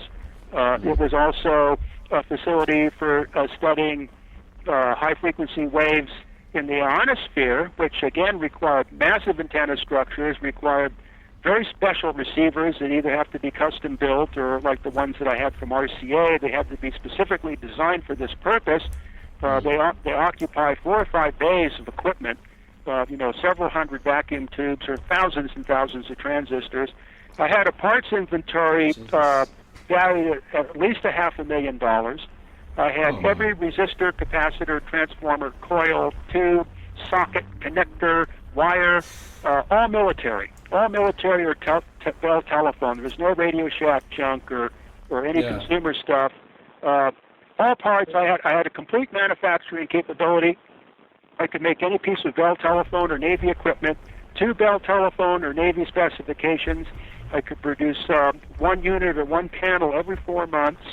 You can see that in what pictures are available at Landers. And so you have to remember, all that stuff was custom built. I worked for 20 years, okay, in the surplus business in Los Angeles to gather all those parts. Jesus. And all those places and all those people that I gathered the parts from are all dead and gone. Okay, I started this whole project, with RCA when I was 16 years old. I am 63 years old now. Now, am I supposed to start all this all over again and rebuild this whole thing? Statistically, I'm going to be dead in 5 to 20 years. I could very easily be blind by the end of next month. Oh, well, I hope that you're not, chap. I'm sure. Well, I hope I'm not too, but nevertheless, these are hardcore realities I have to deal with. Yeah, I mean, absolutely. So the complication is, the irony is I built all this once, and I built it all once again, and I built it all the third time at Landers, and all of the other little pieces in between, the laboratories at RCA, the setups I had in the Navy, all this type of stuff. It didn't require any money. I was able to do all this on basic. You had good global. I did all this on. Let me continue my point. I did all this on food stamps and small jobs like fixing people's cars or putting in a new circuit breaker box or doing some kind of thing like that, or even gardening or agricultural work or whatever. I did all of it on peanuts because I had the military industrial complex was behind me. It was part of what was it was fueling my operation. It was supporting me. It was a society back then in San Francisco in the 60s and 70s. It was all based on cooperatives and joint effort. You had the Navy there. You had all this stuff. It was the time to do it. Now, I have consumed in the process, since I landed in this situation here, with the building and all that, and the attempt was made actually to hijack my personality and my my name and all that and my identity and throw me in the gutter. It's against my religion to be in any type of situation where I have high overhead, like rent, insurance, and bills and all that. I live in my Toyota Corolla in the desert. That's already expensive enough for me. So there's already been $175,000 consumed. And I still don't have the racks and the necessary infrastructure to build the basic stuff, nor even a fraction of the parts inventory. I've got all this equipment that I can strip, but I have no shelves. I don't have the tools or other things I need to assemble the equipment. So now it's hideously expensive to basically get virtually nowhere. and now I'm asking for more money. You know? But you need the money, and the money's going towards EPD Laboratories. It's a 501c3 registered non-profit organisation. You've got your science. You know what you're talking about. I can't see how it can't succeed. I think that you're going to raise the money. But the situation as it stands now is, we have these two telluric antenna projects. We have the one close by here, which is, the one that basically we have the poles. We have to put all our own wire and cross arms up. We have the other one where the wire and cross arms are up, but they have to be reconfigured, and it's auxiliary, underground cable. With the money that's being asked for now, actually only about $5,000 of that is really needed to, finish off this line project, because some of the stuff, we're just having to go out and buy. The prices are hideous. It takes months to find it. We have a retired lineman that's coming in now to work with us. His line truck is sitting here in some yard. We got to get that out, get that refurbished. We got to get the line truck back. So with the financing procedure, with the money coming up that we're trying to get the building, to get some shelves, to get all the insurance paid off, to take care of all that type of, hideous overhead, plus all the little things, like I say, Aaron has the actual, I don't have the I've got it as well. It's basically continuing existence stuff. Is that fair? Yeah, well, what we can do is we can, within the next year or two, we can complete this telluric antenna project, and then that can be, an archetype that can be demonstrated to build other systems, but ultimately to get back to a level where, I can produce the way that I did before. This time I'm going to have to hire people because I don't have that type of energy anymore. I'm getting old, and I've done it all before. That's where we need to get a grant. We need $850,000, and then afterwards another quantity of money will be needed to maintain the situation for 5 years, which is basically insurance, rent, and wages. And sorry, what was the $850 for? Just to... $850,000 turns this facility into a completely, outfitted laboratory, unlike, basically what it is now is it's an office for me to write, and it's a garage for my cars and a place to store, junk and what tools I have and books, and that's about it. But to make this a working laboratory, to get my two principal people here, John Polakowski and Justin Miller, working full-time, and have all the shelves and the tools and the three-phase power and all that kind of stuff, and all the insurance is paid, and all the wires up on the poles, and all the repeater cabinets installed, and the seismographs installed, in the city buildings here in town, and the whole system built, as the demonstration. That will take $850,000, because you have to consider, okay, I have situations where the poles are not up. Okay, I have to put 25 poles through the city properties here they own, to put up the telephone cable to carry the signals from the receiving structures out in the field into the municipal buildings here in town, where the seismographs and the alarms and the displays all go. Now, if we take 20 poles, they're $500 a piece. Okay, it costs $500 to dig the hole. Okay, it costs another $500 to put all the insulator pins and the cross arms and all that type of stuff up, and then it costs whatever intermediary, the insurance and the gas and the food and all that type of stuff. Well, okay, for me to put up a 1 mile wideband transmission line to carry all these frequencies and signals in the town, and to buy the racks to put the display equipment in and all that type of stuff, it becomes astronomical. Yeah, I mean, just from what you told me, I must have counted about $30,000 or $40,000.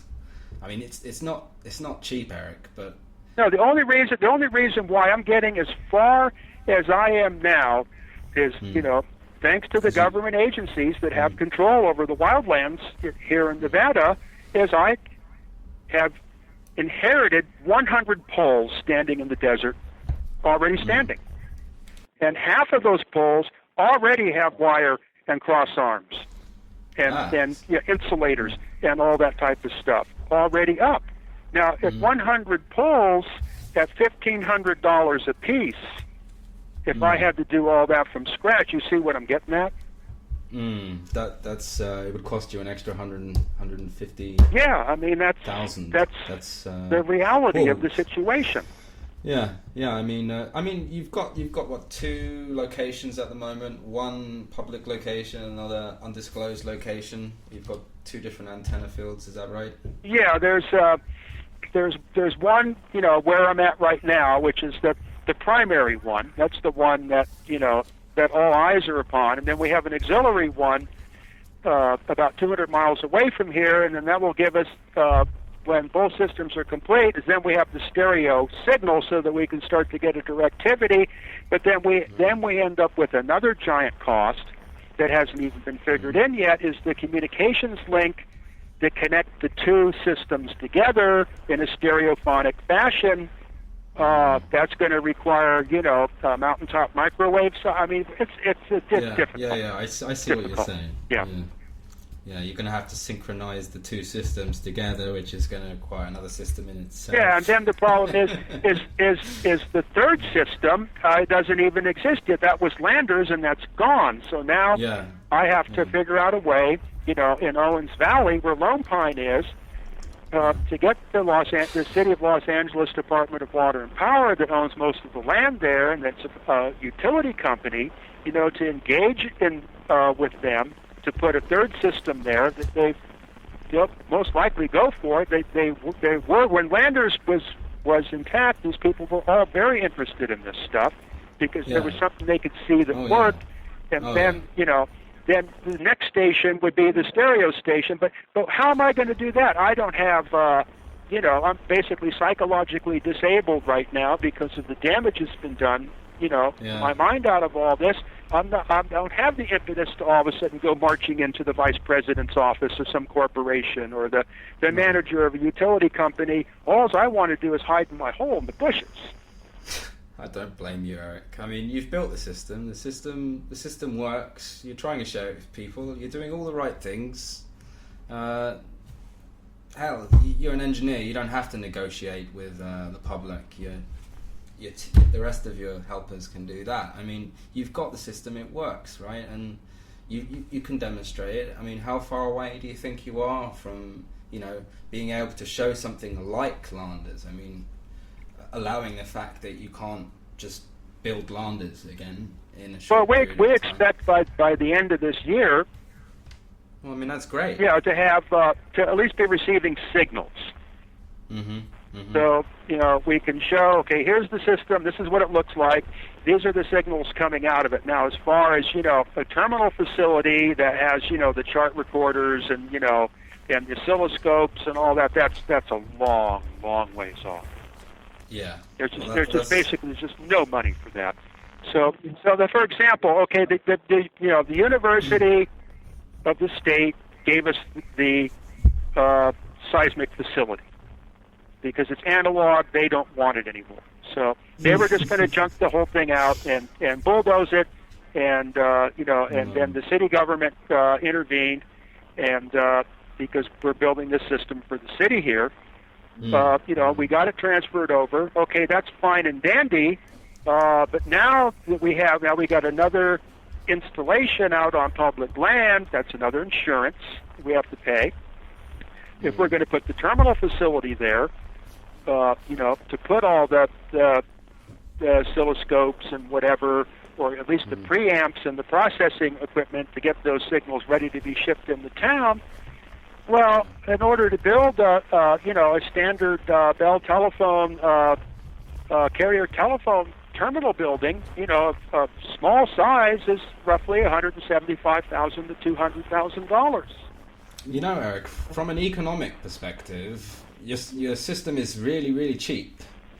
Because if you calculate the loss of undetected earthquakes, which I have done using a US Geology Survey, it comes to not billions, but trillions every couple of decades. That's a lot of money that could be saved. Well, I mean, the situation we're looking at, okay, ever since the big Indonesia earthquake that triggered the famous tsunami, from that point on, all major earthquakes have been 10 decibels stronger than preceding.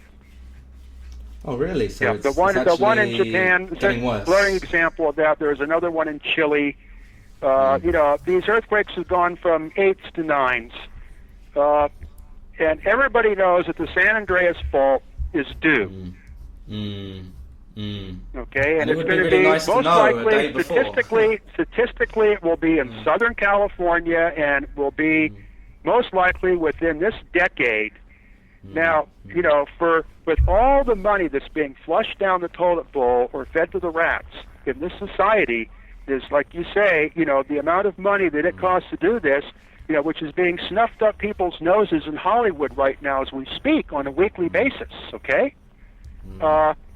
Could get something built, you know, right away, okay? So there is this advanced warning system, so at least then, you know, it's done, and you just can't get on the radio. It's another thing people can understand. You can't just get on the radio and TV and tell everybody there's going to be a giant earthquake, because that would just create hell on earth. Well, that's true, but if you know, California's not going to be there in 48 hours, I would prefer that. So the way that this system was originally intended, and that's the way, you know, it was getting set up at Landers when I had it done, is there's two agencies, or, you know, forms that get involved in this, and primarily it's the public utility companies.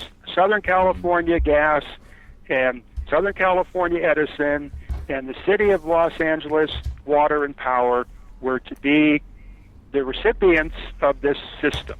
And also on that was the San Bernardino County Office of Emergency Services. So just before the station was lost, these connections were actually getting ready to be made. I had, you know, the fire commander of the county of San Bernardino was, you know, visiting the station. The boards of supervisor people were visiting the station. The Marine Corps was visiting the station.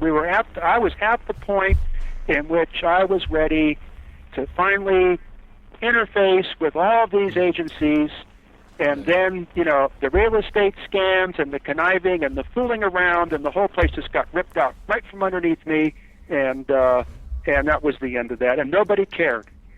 Well, nobody cared. You know, nobody happening. lifted a finger to stop it. Yeah. If I had money, I would have lifted a note on my wallet, but it was quite a lot of money that you needed, wasn't it? I mean, well, the place was, you know, once they connived how to throw me out, the place was put up for $250,000 ransom, which was worth every penny of it. And I knew people that had that kind of money. Yeah. Okay, and that had the know-how, you know, to understand that, you know, that this is actually something, and conceive it. But all they wanted to do was fish around and hem and haw and play little games, and just, you know, and then all the people that, you know, were major contributors to this refused to appear in court and say that, you know, the whole proposition before the court was a lie, that this was my equipment, and that I did build it, and they were my cars, and it was my tools and all that, because some scammer and the real estate office and the legal system had connived together to basically write me out of the equation on the property, and say that I was a squatter, and then have me thrown out, and then to loot all of my possessions. I mean, from what I understand, I think it was an ex-RCA employee left the building to you. That is recorded, and that can be verified by anyone. Well, what happened was the original person, this started with Van Tassel. Okay, and that's what brought me into this neighborhood, is Van Tassel had died. He'd been dead for a couple of years. The Quakes had taken over the Integratron. A person by the name of Donald Lockwood had gotten a hold of the Integratron, and you know, had searched the world for the engineer who would be the one to put it together, and then miraculously our paths crossed. And at that point I engaged in the process. Now this Commonweal organization and its satellite outfits made sure to get in there and take the place away from him, tear out everything that I built, and the present owners of the Integratron are members of this Commonweal syndicate, and they're there to make sure that nothing happens again. So what I did at that point is I moved my efforts about 1,500 feet up the road to Roche's property. Now, Walt knew Van Tassel, and his engineer Carl Wine actually worked for Van Tassel, and so everything kind of continued there. Walt, worked in the top secret laboratories of Rocketdyne and all that as a technician. In the heyday of all this, in the early '60s, when things were happening that would blow your mind if you ever knew about it. It'd probably make you go insane. And Walt was a lot like me. His living room wasn't, couches and furnitures and all that. It's racks of oscilloscopes and chart recorders and patch panels and cable racks. So when I got there, I still had free access at RCA. So I started taking, carloads of insulators and cross-arm bolts and the rest of that stuff. And the telephone company foreman, who was a friend of Walt, assisted me. And then in the process, we put all this together. Well, in the latter part of that effort, I was kidnapped by some people in Montana and and managed to get away from them. I was lured into a trap, and these people were going to make me their slaves. I managed to get away. Well, in the process of me getting back to Landers, they'd gotten there first, and they looted the place, and Walt was on his deathbed. Sorry, who was on his deathbed? Well, the owner of the property. Oh. So at any rate, the will basically stated that the telephone lineman, who was, he didn't eat out of garbage cans, and he wasn't a person that lived in his car and all that, would hold the title of the property to protect it, and that I would take ownership of the equipment, and that, Roy McGee and Eric Dollard would continue Walt's dream and keep this place going. And again, that capitalistic poison worked its way in, and what Roy McGee did is he connived with the real estate office and some lawyers, and what they did is they wrote me out of the will, and then he sold the property because he needed a new Harley Davidson motorcycle. Oh, yeah. God, Jesus. So at any rate, some local conniver there bought the property. This Owen Bales guy, and told me, don't worry about it, continue to operate here, I'll take care of the property, I'll make sure, to buy all the properties around, so there's no problem, the fact that wires are going everywhere off, and, in the early days when Walt was alive, it didn't matter, the place was all desolate, the people that owned the properties didn't care if we had poles and wires, but, as the real estate disease starts to work its way in, and try to bust this stuff up. Yeah, I get how it works. So Owen was going to protect that. Well, then all of a sudden it turns out the whole thing was a trick. All he wanted me to do was to amass as many tools and cars and build as much as I could there, and then throw me out, and then claim that I was a squatter and that I had no part in building any of that at all, and had the cops throw me out, and then they just looted the whole place. Yeah, and obviously, I mean, you don't know where a lot of that equipment has gone. It's gone. It's gone. There's not the chances of... No, it's gone. So this Roy Stolte guy ended up looting a lot of it. Arrangements were made, not in my wishes, to bring him here, which I was opposed against, but at any rate, AZAB brought him here under the pretenses of bringing back my notebooks and my test equipment. Well, it turned out to be a truckload full of dump debris, and there wasn't any notebooks. And then later, this Roy Stolte character contacts John Polakowski and has my notebooks up. He took the notebooks. He stole them, and he's trying to put the notebooks up for ransom, on all my circuit designs and stuff there. Right. So he saw the campaign. He saw that you had some money. And he thought, right. He's going to make some money out of it, Oh, yeah. So at any rate, this is all the stuff I have to endure, and that's why I'm not a very friendly person. So at any rate, it's all gone, and that's the end of that. And I don't have another 20 years to work in the surplus business. There is no surplus business. It's gone. I'm not enthused anymore about, terminating, several thousand wire pairs in a patch bay, or, I find it hard to even build up enough momentum just to even maintain my car. I'm in a situation of complete collapse. I have to farm this out to other people now. That's why I have Justin Miller and John Polakowski. They're young people, and they're learning this stuff, and then when they get going, then I get going. So, but I have to pay them. That's I mean, the problem.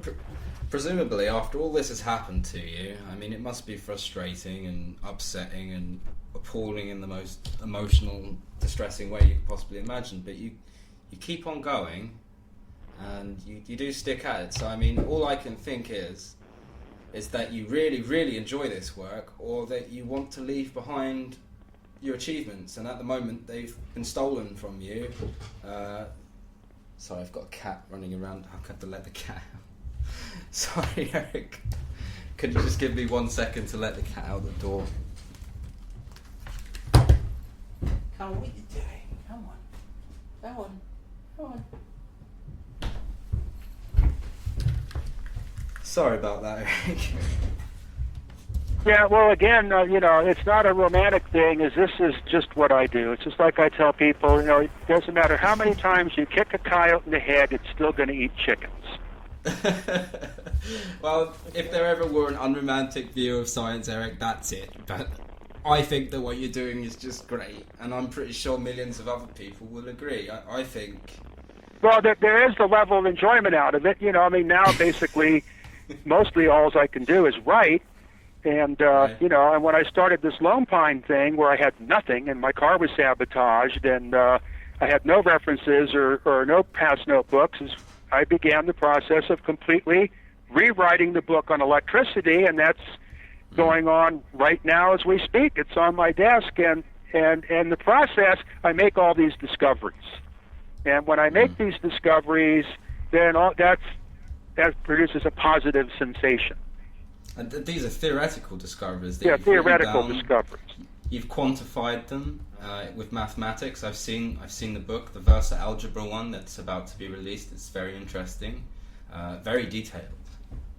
I don't think I've seen quite such detail in the book that you've written. I mean, it's really well beyond me, but really fascinating. I suppose that kind of brings us to the end of our interview, I suppose. I'm running out of questions, Eric. But, Yeah, I think we've been kind of cranking on this for about 3 hours. It turned out to be another major presentation. Well, it was a good strong blast of coffee this morning, so that keeps and you went to the me toilet going. before we started. Thank you so much, Eric, for giving your time to talking about this. I'm sure that there's many people in Indonesia and other places that would be quite interested and curious to learn more about what it is you're doing. I don't think it's just engineers that are going to be interested in what you've spoken about today. In fact, I think really what you've talked about is really several presentations. So I just want to thank you again, Eric. It's a rare privilege and pleasure as always. Thanks for your time. Okay, well, thank you. All right, you take care of yourself, Eric. Okay, you too. I'll talk to you later. All right, cheers. Okay, bye-bye. Bye. Bye.